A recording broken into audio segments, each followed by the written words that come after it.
Kedua, kita gemes Pak ingin melawan mereka. Kalau mau tempur lapangan kita lebih banyak.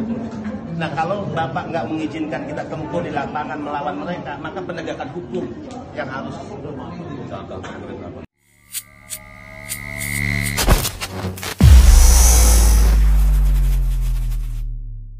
Assalamualaikum warahmatullahi wabarakatuh. Sahabat semuanya, ada berita terbaru nih dari Benny Ramadhani. Kita coba lihat beritanya dulu ya. Beritanya dari Detik News. Aksi kontroversi Benny Ramadhani minta izin tempur ke Pak Jokowi. Aksi Kepala BP2MI Benny Ramadhani meminta izin tempur untuk melawan oposisi kepada Presiden Jokowi menjadi kontroversi. Benny buka-bukaan soal aksinya tersebut. Aksi Benny Ramadhani meminta tempur ke Jokowi itu terekam dalam sebuah video yang viral di media sosial. Benny terlihat ngomong langsung di hadapan Jokowi di dalam ruangan yang dipenuhi relawan.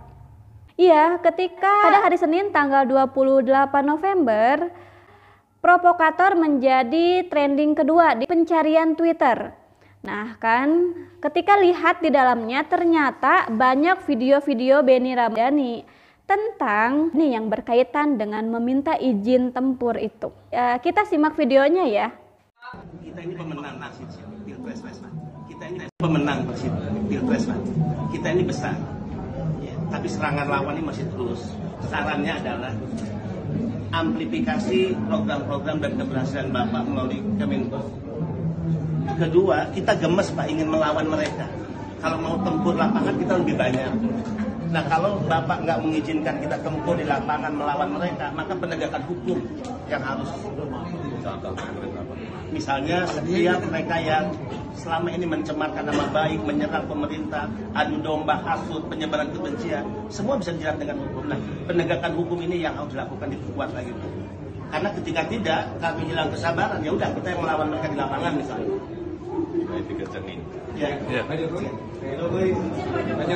Di dalam video tersebut, Benny menyampaikan saran kepada Presiden Joko Widodo itu untuk menyerang lawan sembari meminta izin. Nah, bagaimana nih pendapat sahabat semuanya? Saya sebagai rakyat jelata ya lihatnya mungkin serem juga ya. Kok ada semacam serang menyerang gitu kan? Nah, setelah menonton video yang tadi, bagaimana nih tanggapan sahabat semuanya? Yuk kita lihat bagaimana beragam komentar dari para netizen.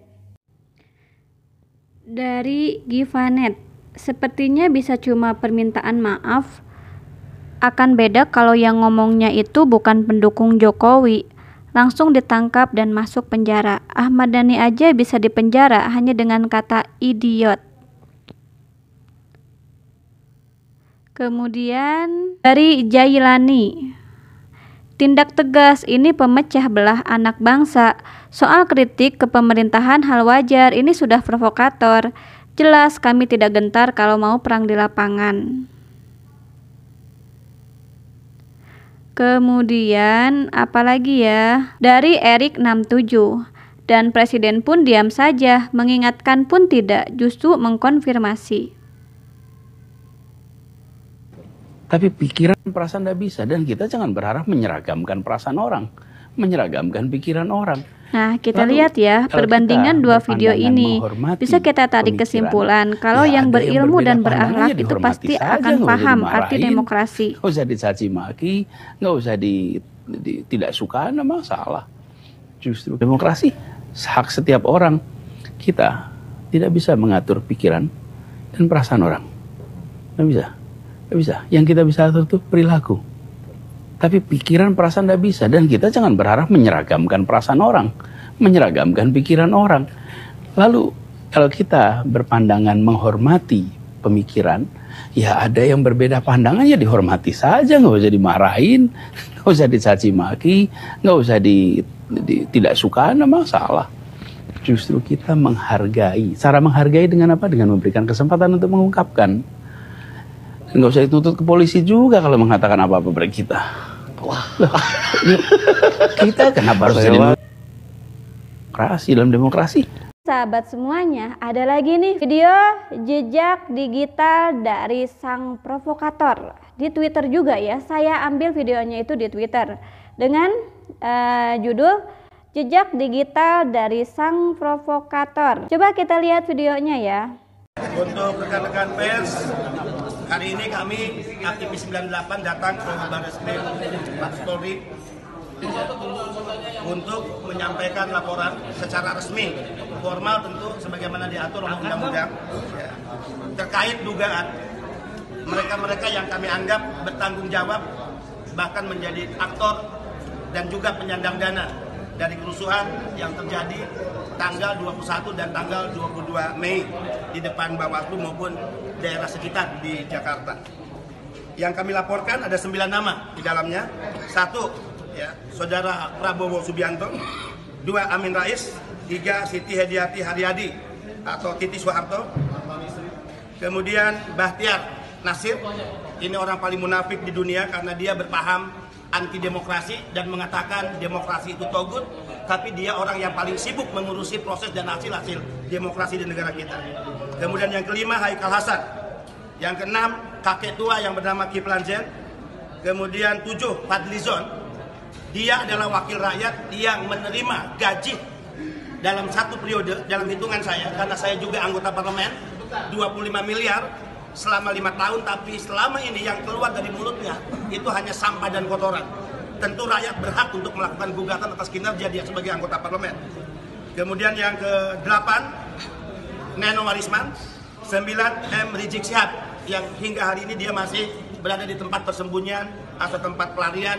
Orang yang paling sok jagoan, banyak bicara di media televisi, di YouTube, tapi sebetulnya dia pengecut, ya, dia menghindari tuntutan hukum di tanah airnya, kemudian dia bersembunyi di luar negeri.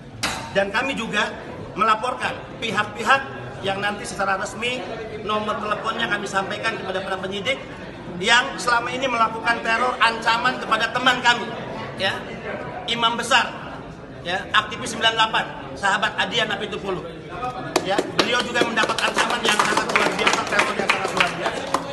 Saya pikir ini adalah laporan resmi kami dan kami akan serahkan nanti bukti-buktinya secara resmi, ya, ke anggota dari Barreskrim Polri, dan setelah itu kita di luar untuk melakukan konferensi pers.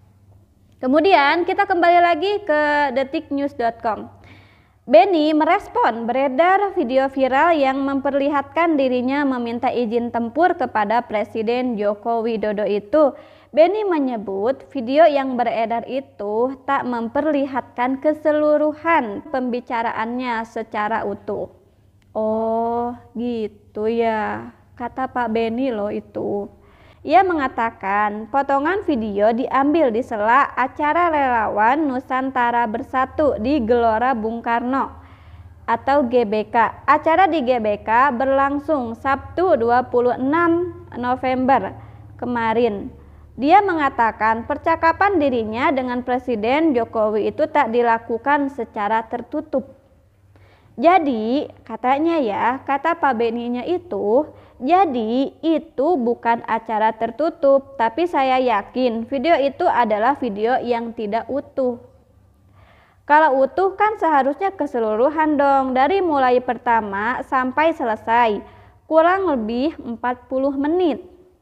Harusnya dimuat secara utuh dan yang menyampaikan aspirasi, pandangan, masalah, saran, usul kepada Presiden kan tidak hanya saya, kata Pak Benny di Kompleks Parlemen Senayan, Senin 28 November. Nah, gimana nih menurut sahabat semua? Kita lihat ya klarifikasinya. Saya berpikir tentang bangsa ini. Nah, atas kemarahan itu, atas kegemesan itu, ya saya katakan saya gemes. Kita sampaikan saran pada pemerintah, Pak, sebaiknya hukum ditegakkan. Terus masa kita yang mau mengusulkan bahwa hukum ditegakkan, kita dianggap salah. Jadi keinginan kalian yang ya hari ini dan sejak kemarin menyalahkan sikap saya di video itu, walaupun itu udah dipotong dan itu udah dibully ya, udah dibangun narasi yang negatif lah. Terus keinginan mereka cara apa? Itulah yang kemudian saya memberi pesan. Kita ini pemenang, kita ini mayoritas. Jadi kalau kita mau melakukan hal yang sama dengan mereka yang selama ini merongrong pemerintahan Jokowi dengan cara-cara tadi, bukan kritik, ya kita bisa melakukan hal yang sama dan pasti kita jumlahnya lebih besar. Mari kita bicara fakta dalam perjalanan pasca Pilpres. Yang sering demo-demo itu siapa? Yang sering membuat-buat gaduh itu siapa? Yang dalam demo selalu menyebarkan kebencian, fitnah, adu domba dan penghinaan pada simbol-simbol negara itu siapa? Pernahkah satu kali kekuatan pendukung Jokowi melakukan demo tandingan? Enggak tuh. Ya, di mana mereka demo kemudian kita turun untuk menghadang. Enggak. Tapi kemarin adalah pesan atas situasi kebangsaan yang sudah terancam dengan cara-cara mereka. Maka pesan kami kepada Presiden, tegakkan hukum, itu kuncinya. Karena kalau tidak, maka kekuatan mayoritas pendukung Jokowi bisa melakukan hal yang sama. Tapi apa yang kami dapatkan? Kalau gemas kemarahan kan dalam beberapa kali pertemuan. Nah, sahabat semuanya, di dalam Islam kita harus mewaspadai orang-orang yang sering berbuat provokasi atau provokator. Karena apa? Di dalam hadis Rasulullah Shallallahu Alaihi Wasallam bersabda, tidak akan masuk surga orang yang suka mengadu domba. Hadis riwayat Muslim.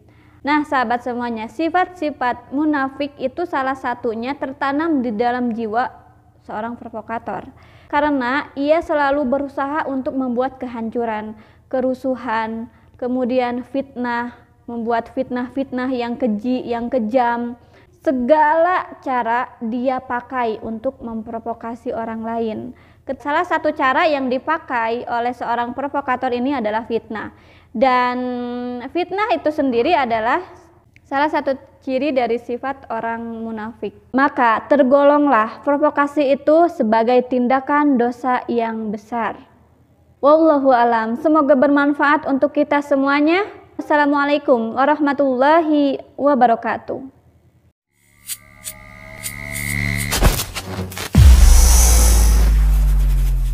Alhamdulillahirrabbilalamin. Saat ini banyak sekali sahabat-sahabat dari Saiful Zaman Channel yang menjadi patron dari kegiatan ini, yang mendukung, yang mensupport dengan berbagai cara. Luar biasa, via WhatsApp, via grup, via media sosial lainnya. Bahkan tidak sedikit yang kemudian mendonasikan uangnya untuk perjuangan kami di medan dakwah ini. Ya jelas hal ini sangat membantu keberlangsungan channel ini karena kebutuhan pun kemudian bertambah. Tidak bisa lagi ini dikerjakan oleh 1-2 orang. Kita harus merekrut lebih banyak orang. Dan itu jelas membutuhkan dana yang tidak kecil. Nah, oleh karena itu buat sahabat-sahabat semua yang terus mendukung kami, doakan juga kami untuk mampu istiqomah, untuk mampu terus menyuarakan dan menggemakan suara hati rakyat. Dan seperti biasa, bagi yang ingin membersamai kami dengan membantu operasional channel ini, sahabat bisa mendonasikannya ke nomor rekening yang ada di bawah sini. Dan silakan untuk mengkonfirmasikannya ke nomor yang ada di sini.